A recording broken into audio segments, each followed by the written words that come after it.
Good afternoon, everyone out there in YouTube land. My name is Jared, and this is my channel, Mazda B3K. In this video, we're going to handle two things. We are going to replace the main headlights on my 1989 Ford F-350 named Bertha with some LEDs from Oxido. And we're going to go ahead and install a headlight relay harness. Without further ado, let's get started. Very briefly, what is a headlight relay harness? Why do we need it? So the harness is going to look a little something like this. And as the name implies, it's going to plug into our headlights, and then it's going to set it up so that when we go to turn them on, it actually is going to switch a relay in order to do so. And that's this fella right here. So that's what it is, but why do we need it? We need it because it's a known issue on 80s Fords up into 90s Fords that Ford ran too much current into this switch, the way they wired it. This is your main headlight switch, right? So if you have your lights all on, that's everything. That's your running lights, your headlights, your cab lights, you name it, it all runs through this switch. And the way Ford did it, it ran all that power straight into the switch. They can't handle it. Over time, they get hot, they fail, they melt their connectors, they get grounding issues, they melt the pigtail on the other side, and they catch trucks on fire. And in this one, it had failed. And it had melted so bad, not only did it melt the switch, but it melted the pigtail. And I do have another video where I show where I had to fix all that and install a new pigtail and a new switch to get all this working again. Now, I've barely used it since then, so it should be perfectly fine, but we're going to make sure that this doesn't happen anymore. I should add that what that relay does, bring you back here, is the relay is what winds up ultimately taking all that power versus it going straight to the switch. And if you don't know how a relay works, very briefly, it's going to have basically two circuits in it. It's going to have a simple circuit that's low power, that is what you use as an on-off switch. And then it's going to have a big power circuit that also runs through it, and it uses the little switch to throw the big switch.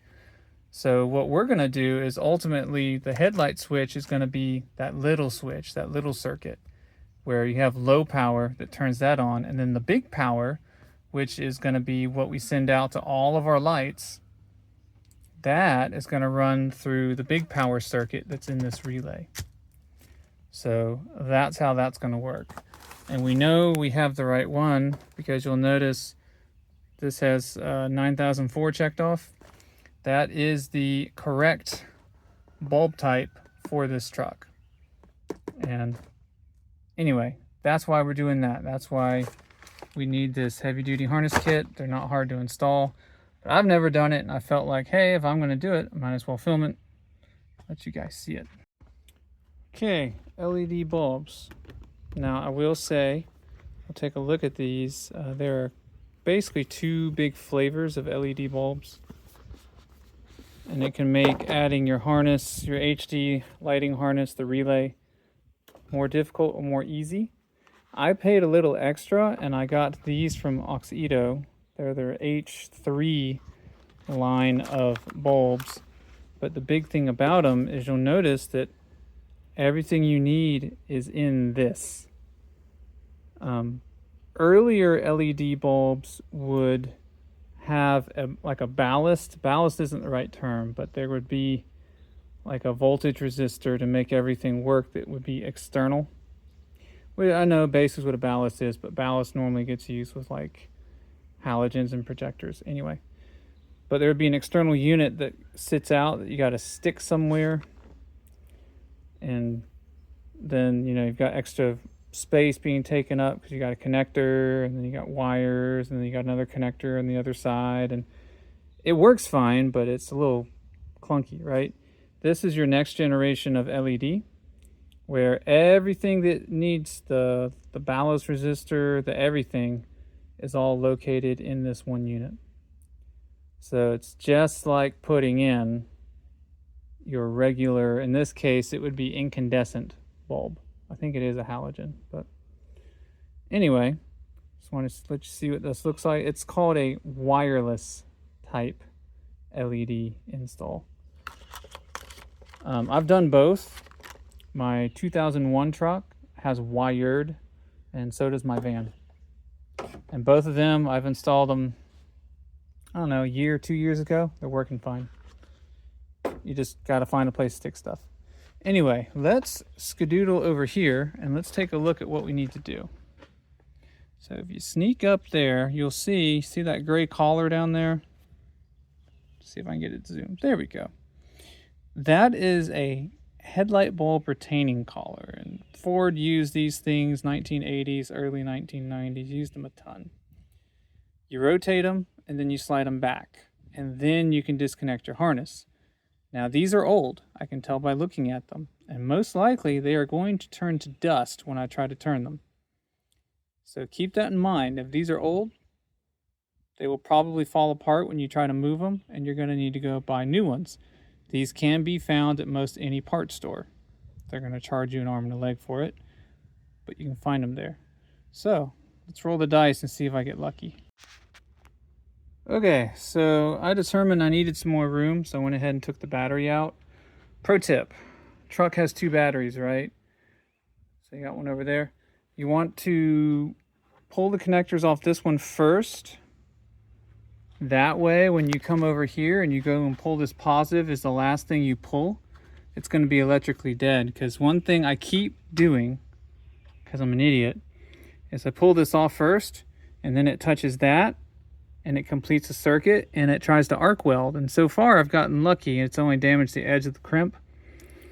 But one of these days it's going to blow a hole in the crimp proper, and then this R12 system that is not converted, it still has R12 in it, all that's going to vent to atmosphere, and I'm going to be a very unhappy man. So don't be me. Pull the driver's battery first, then disconnect the passenger. This also helps us out in the sense that we needed to do this anyway to install the HD harness kit. So it's not like we're making extra work for ourselves. So anyway, I got lucky, as you can see, and this actually came off. So now that I've got room, trying to remember whether or not this headlight needs to turn, the bulb itself. And we also got to get this connector off if we can. Oh, I just broke it. There it went. Dadgummit. I didn't mean to do that. All right. I'm going to need both hands to get this off. If you break one of the 3 little retaining things, it's not the end of the world. You break 2 of them, this is no good. So be careful with that. Okay, so I broke one of them, as you can see, but this is still usable. Here's our bulb, our old one, looks perfectly fine. You do not have to twist it, it just comes straight out. And I totally broke the retaining tangs on this connector because they were ancient and it's a crap design, so be careful when you take them off. I mean, if you're slow, you can use a screwdriver, slide under there and pop them loose, but it's just a bad design. All right, that brings us to these guys. Now, when you go to insert these, I didn't see any documentation, but normally you want to insert these where the LEDs are pointing at, I think it's 9 o'clock and 3 o'clock, if possible. That way the beam form is going to look correct when it comes out. I'm going to double check my instructions, but I'm pretty sure 9 and 3 is a safe bet. But at the same time, really, we're going to be informed by the shape of our connector, and that says that actually we're going to want it at 12 and 6, which is interesting. But should be that this will just slip right in. Okay, so we do have to twist in. Well, We twisted in sideways at 9 and 3. Okay, so we're gonna have to put the thing on sideways. That actually kind of makes sense. Okay. Now we're gonna leave it there because we're gonna need to get our relay harness out and do some stuff with that at this point. All right, kind of roughing things out here. So how this is set up is you've got one plug for each headlight bulb. You've got one connector that's going to go into your old harness on one side. It's not on both. You've got your long wire that kind of runs over, right? And that's how we get that. And then the rest of the harness over here, you've got some hots. Now the battery is going to be a little bit interesting because we have two saying go to battery, and with the way that we are set up, both of those would have to go to the same battery. That's the only way that's going to work. Because that, I mean, I guess I could extend a wire and run it back along this way over to here, but I don't think it's going to hurt anything. And then we've got a ground that's going to go on each battery. And the last thing we have are these guys, and this is for our relays, which are sitting over here. We're going to plug into those. Now, they were not kind enough to include a self-tapper, but I have some self-tappers, and I was envisioning sticking them over here somewhere because the driver's side is not too busy. But if you come over here to the passenger side, things are real busy, right? We got all sorts of stuff going on. And if I need to do maintenance on any of this down the road, I don't want the added complication of the headlight relay stuff, which is why I was running it over to the driver's side. One thing I had to do, this was bent out of true, so I could not sneak this connector by, and I just bent it up with some locking pliers. Just let me do that. I think what I'm going to do here is I'm going to piggyback into this harness. At least if I don't necessarily piggyback, what I may do is zip tie this harness to this harness. So that way this will consistently, and I'll get these clips out of the way so that I can, basically I want to make sure this sits in such a way that when the hood closes and everything, we're not pinching any wires, and we're running somewhere that Ford already determined it was okay to run electrical without there being problems, right? You can't run it here. This radiator gets really hot. You're going to melt stuff. You can't run it out here. You know, it's in the way of other things. So I think this is the play, is to run it along here. So that's what I'm going to do. I may have to pick this up in a bit. Got some other stuff I need to do. But that's kind of how we look. May have to, I'm going to put this straight into the negative battery terminal. I may have to bore that out a little bit to make it fit, but that's fairly straightforward.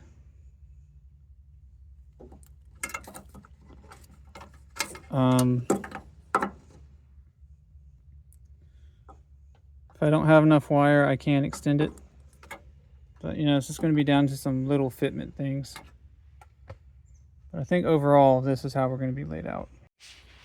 Okay, updates. So this is how I took care of my busted connector there, locking tab. Just a little zip tie action there. Went ahead and plugged that in. That tightened up no problem. For the grounds, initially I was going to send them to the battery, but the line was too short. I was about to extend it, and I was like, you know what? I can just ground it against the frame. So I did. Over here, I realized that a little too late. I had to redo the connector head, right? But I have all the stuff to do that, so not a big deal. All right, that is done. So really, the last things we got to figure out are going to be our positives and where we're going to mount the relays. So I'm trying to do this in such a way that it's not a major hassle to pull the batteries out, right? It's already going to be somewhat of a hassle because we are going to have to run those positives to the battery. But I would like to reduce the hassle if I can. That's why I ran the grounds to here. But otherwise, this is pretty straightforward. I zip tied my way along here to keep this relatively tidy. This is a, what is it? It's a thing. It's a 5/16. So this is a 5/16 to lift these loom clips, and that lets you get your zip tie under there, and then you just zip tie it back. This is already protected. You run it along here, should be hood safe. I'll clean up these ends here in a minute after I prove everything's working. Just want to give you an update, and we're gonna finish out. I'm gonna either mount the relays there, or something I've forgotten about is, you know, I can mount them kind of over in here, right? I don't have as much room over in that corner, maybe. We'll see how it goes. All right, moment of truth. Sorry for the bad angle here. It's just I got stuff in the way and I don't want to try to move the truck yet. So I'm going to turn on the runners, make sure those work, and then we'll hit the low beams, high beams, make sure everything turns on like it ought and nothing explodes, because that would be bad.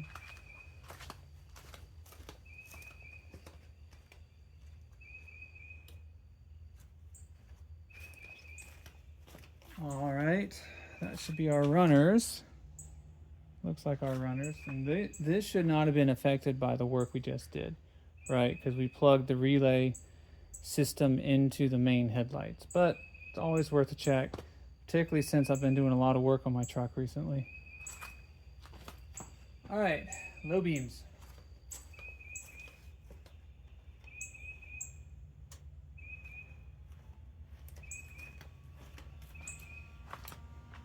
Hey, hey, hey, I like what I see.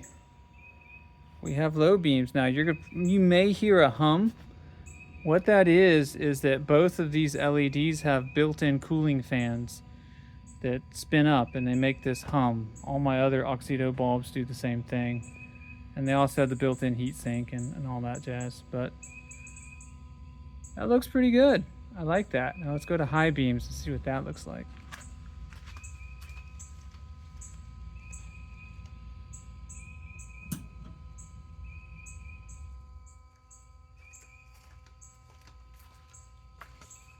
Okay, that's high beams. Hopefully they changed. But nothing's on fire. Everything seems to be working. And the fact that everything turned on with everything plugged in means that, yeah, the relay harness is working. So hopefully, moving into the future, I won't have to worry about my truck catching on fire because I want to use my lights. So, yay. All right, folks, that's going to do it for this one, where we successfully installed a heavy-duty headlight harness relay system, so we do not melt our headlight switch again, in my 1989 Ford F-350 7.3 liter IDI diesel named Bertha. If you found this video interesting or entertaining, or something worthwhile, please consider like, sharing, subscribing. Helps me grow the channel, do more work like this. Hope this helps you out. Catch you next time.